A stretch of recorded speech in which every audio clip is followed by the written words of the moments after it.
If you've ever walked into a luxury store just to look and walked out holding a bag, a box, or a receipt you didn't plan for, you already know the weird part. The product didn't change in those 10 minutes. You did. These specific luxury brand stores people chase the hardest, and why buying from those stores is often the worst move for your money and your closet. Let's begin with number 6, the shopper's favorite brand, Chanel. Chanel is a perfect example of how desire can turn into a chase, and the chase makes people do math they normally wouldn't do. The brand sits in a special place in culture, and the store experience leans into that. You're not just buying a bag or a jacket, you're buying a story people recognize. The trap is that the story can be so loud that you ignore the terms. Chanel pricing has a history of moving upward over time, and that creates a pressure to buy before the next increase. That pressure makes people rush. It makes them settle. It makes them justify, and it makes them treat retail like a race. Another issue is that Chanel has a split reality. Some items are truly classic, and some items are seasonal in a way that can date quickly. The store will make the seasonal item feel rare and special, and it might be. But rarity doesn't guarantee long-term love, and it doesn't guarantee long-term value. Chanel also lives in a world where the resale conversation is loud. People talk about certain pieces holding value, and sometimes they do. But value depends on condition, exact model, exact features, timing, and market mood. If you buy new and then decide it's not for you, you may find out that holding value doesn't mean easy to sell for what you paid. It can mean possible to recover a lot if everything goes right. That's not the same thing. Another trap, the boutique environment can make you feel like you're entering a club. And once you feel like you're entering a club, you start making club decisions. You buy the thing you think you're supposed to buy. The smarter move is to buy Chanel only when the item fits your daily life and your style, not your mood. If you want a classic, compare versions carefully. Think about weight, comfort, and wearability, and consider the secondhand route if you want to avoid paying the brand new ceremony premium. If you buy new, do it because you're happy, even if you never resell. Chanel should feel like an outfit and a life, not like a financial plan. Number 5, Gucci. This one gets people because it feels like personality. It feels fun, it feels bold, and that can be great, but it can also age fast. Gucci is one of the easiest brands to get talked into because it lives on fast cycles. You'll see a design everywhere, then you'll see it fade, then suddenly it looks like a timestamp. That doesn't mean the item is low quality. It means the trend heat is baked into how people buy it. The store experience often leans into what's hot right now, what's bold, what's loud, what's instantly recognizable. That can be fun for a night out. It can also leave you with a closet full of pieces you don't know how to wear a year later. Another issue is that Gucci, more than many brands, can look very different depending on the collection and the season. So if you buy because the store made you feel like you were grabbing a must-have, you may later realize you bought something you don't even like in calmer lighting. Gucci also has a known pattern in the broader market. A lot of pieces do not keep their value well compared to how much you pay in the boutique, especially if the piece is heavily seasonal, loud, or tied to a specific moment in fashion. That means buying new in-store can be one of the most expensive ways to own it. There's also the confusion shoppers run into between mainline products and discount-channeled products in the world at large. I'm not saying every discounted piece is fake or bad. I'm saying the market is messy, and if you buy without understanding what you're buying, you can lose money fast. The smarter move with Gucci is to treat it like fashion first, investment never. If you adore something and you'll wear it constantly, fine. But if you're buying it because you want it to feel like a smart financial play, be careful. Try it on, take pictures, go home, and build outfits. If you can't build real outfits, you're buying a logo, not a piece. And if you can buy the same item pre-owned in excellent condition for less, you've just saved yourself from paying the boutique premium for the same look. Number 4, Dior. This one wins with quiet pressure. It doesn't push you with loud hype. It pushes you with atmosphere and attention. Dior stores are masters of the quiet pressure vibe. The space can feel like a gallery. The staff often feel like stylists. And the whole experience can make you feel upgraded as a person. That's the trap. Because once you feel upgraded, you start shopping to match the upgraded version of yourself, not your real life. Dior pieces can also be very tied to seasonal storytelling. Colors, patterns, limited runs, small twists that make something feel new. The downside is that seasonal excitement can turn into seasonal regret if the piece doesn't fit your daily style. Another thing shoppers miss is how much the store appointment energy can make you overbuy.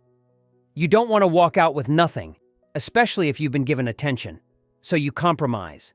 You buy a smaller item you didn't plan on, you add an accessory, you talk yourself into it because it feels awkward not to.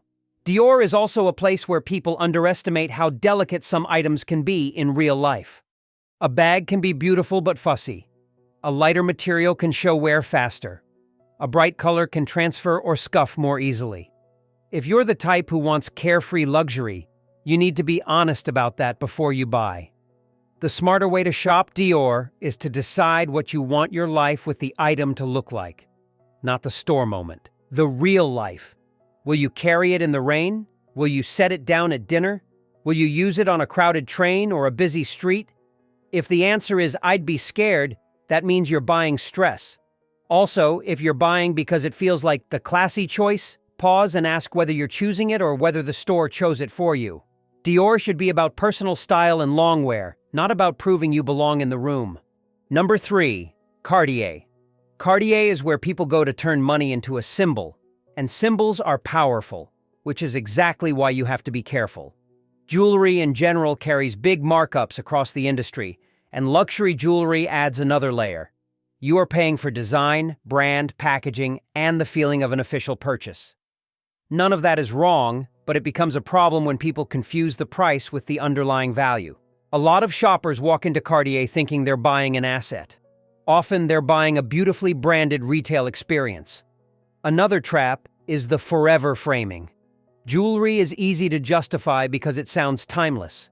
But not every piece is timeless in the way people imagine.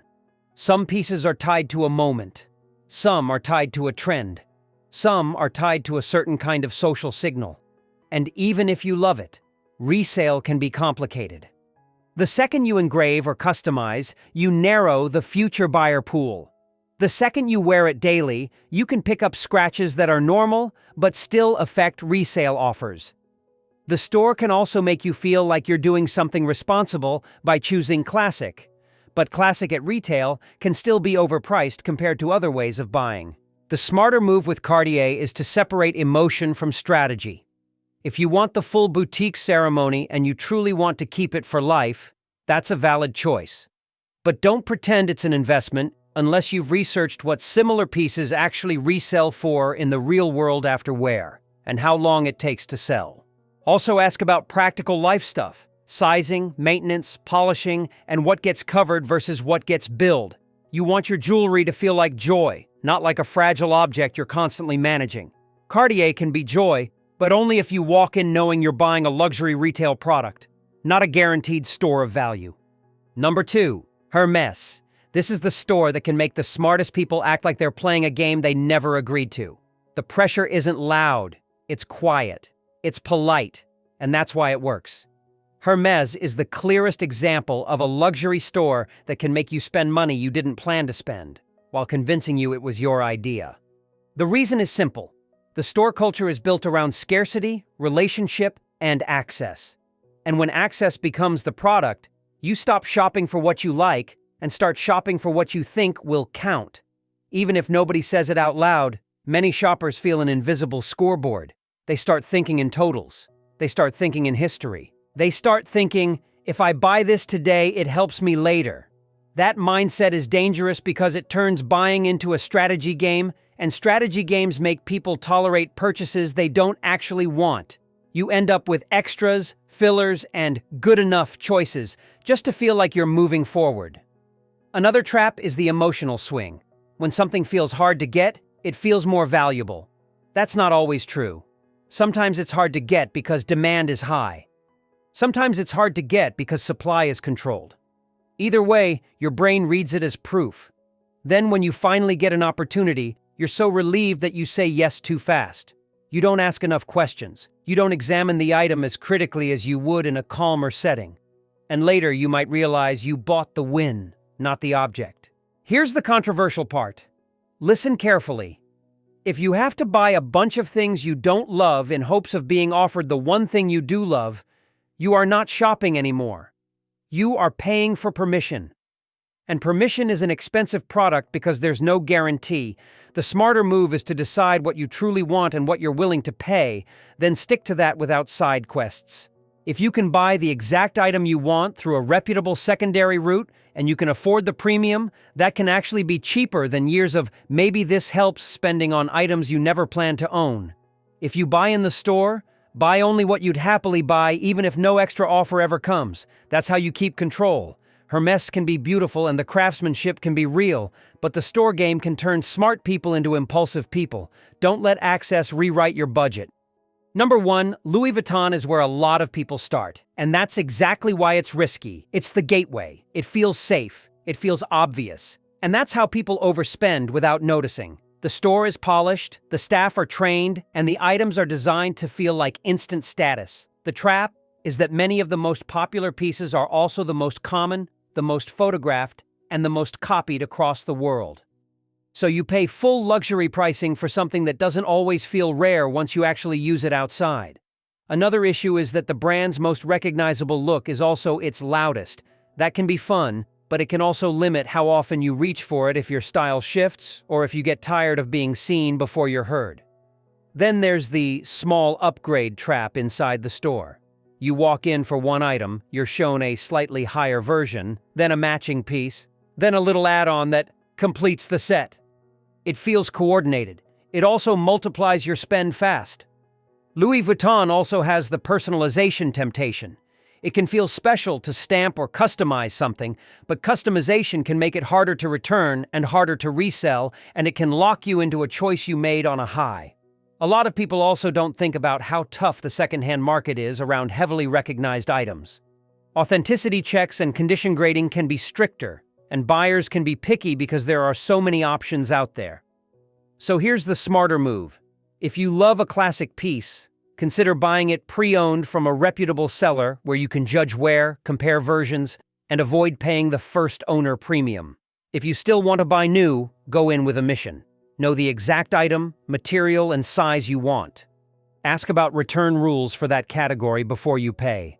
And do not add personalization on the same day, unless you'd be happy owning it forever, even if you can't easily sell it later. Louis Vuitton should be a long-term choice, not a victory lap. So here's the recap you should walk away with. Luxury stores don't just sell products. They sell atmosphere, urgency, and identity. The fastest way to lose money is to confuse attention with value and scarcity with need. The store experience makes you feel chosen, and when you feel chosen, you spend faster. Your defense is simple and it's boring on purpose. Slow down, ask practical questions, and never let social pressure decide your budget. Before you pay, ask the boring questions that protect you later. What is the return or exchange policy for this exact item category? What changes if you personalize or special order? What does repair look like if something breaks? What tends to cost extra? Then check yourself with one honest test. Would you still want it if nobody saw you wearing it for 6 months? If the answer is shaky, the purchase is more about signal than joy. Don't let monthly payments turn a want into a bill. Don't count on resale to rescue you. And when you're dealing with these 6 big-name stores, remember the main idea. The more a store turns buying into a chase, the more you should slow down and buy only what you'd love in plain daylight on a normal week with nobody watching. If this helped, hit like so more people see it. Comment this question. Which part tempts you the most in a luxury store? The limited talk, the add-ons, the payment plan, or the feeling of being chosen? And share this with one friend who's been talking about a luxury purchase lately, because a 5-minute pause today can save months of regret later.